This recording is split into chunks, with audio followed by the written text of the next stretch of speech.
Crispy on the outside, spicy soft potato in the inside, these deep fried potato chops are the ultimate street food delight of Kolkata. Hi everyone, Namaskar and welcome to Curries with Bhumbi. This is my version of Kolkata style aloo chop. So let's get started. I have taken 2 large potatoes for this recipe.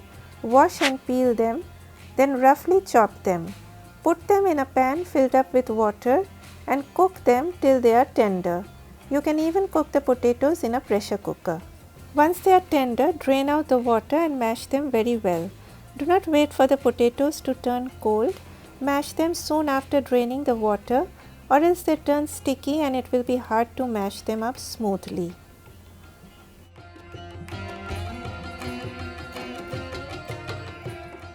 Set a pan over low heat.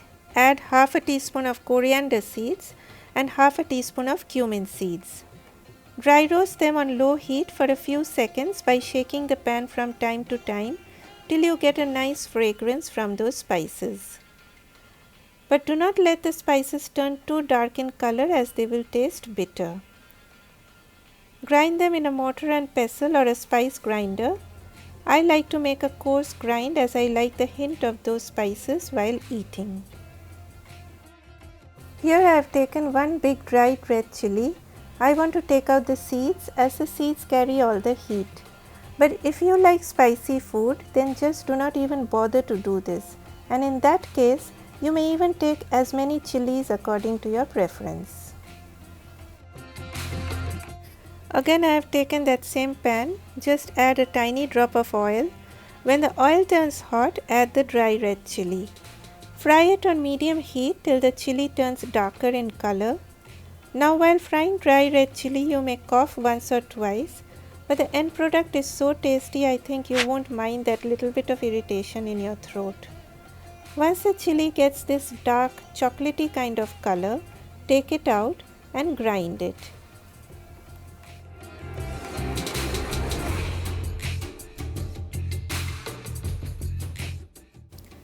Grate about an inch length of ginger.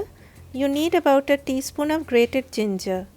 Some people even add garlic. I didn't, as I personally do not like the flavor of garlic in this particular recipe.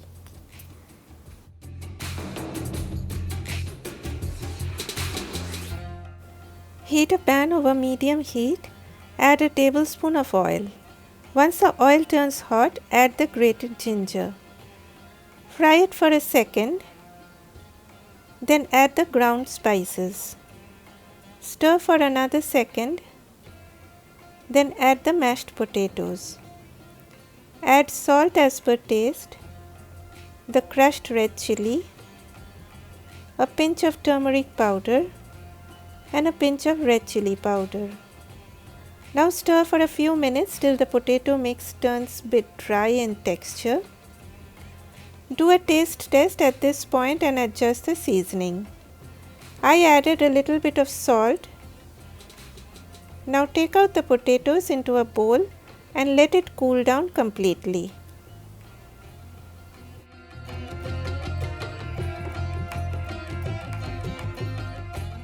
While that cools down, I will make the batter. Take about half a cup of besan. Add about a tablespoon of rice flour. Rice flour will make the chops crispy, but do not add more than a tablespoon as that will make the crust hard.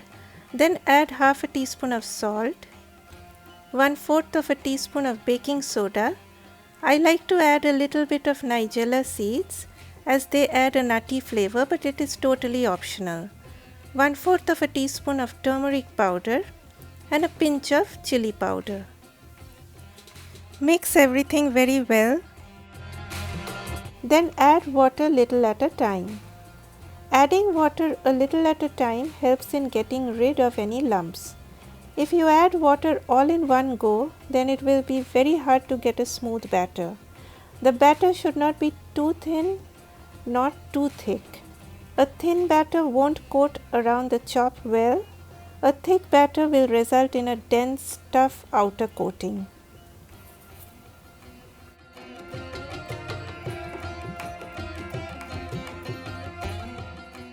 The potatoes have cooled down completely.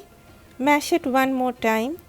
I will be using my hand now as I need a well mashed up texture, for which I feel my hand is the best tool.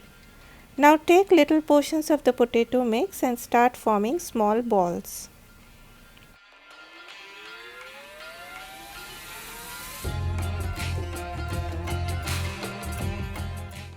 Now take some dry besan and dust the balls in it. Apply some oil onto your palms. Take each ball and flatten them out thinly.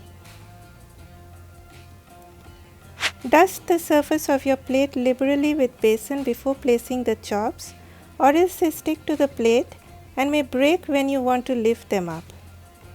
Flatten out all the balls in this way.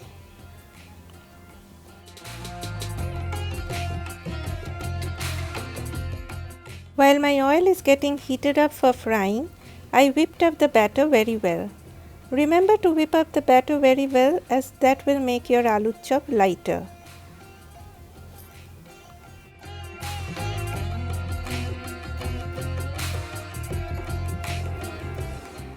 The oil must be quite hot, so keep it on medium-high heat in the beginning.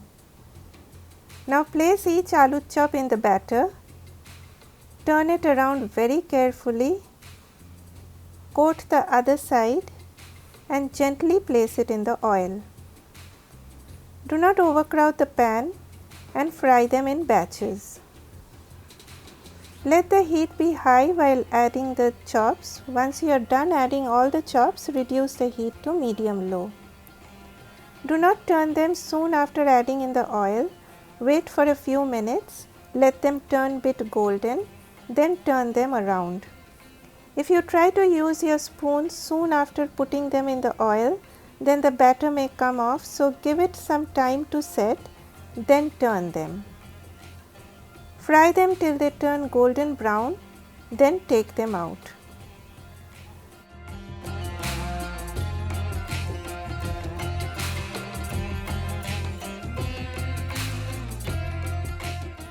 Remember to take out these small bits as well before you add the next batch. I will now finish up frying the remaining chops.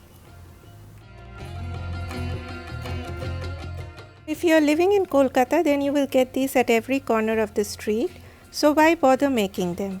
But what if you do not have that option? So here you go, you now have the recipe for aloo chop. In Kolkata, people have this as an evening snack with a bowl of puffed rice, or muri as we call in Bengali. I can keep on having aloo chops at any time of the day. They are irresistibly delicious. Please check out my other recipes as well, and if you are new to my channel, please consider subscribing.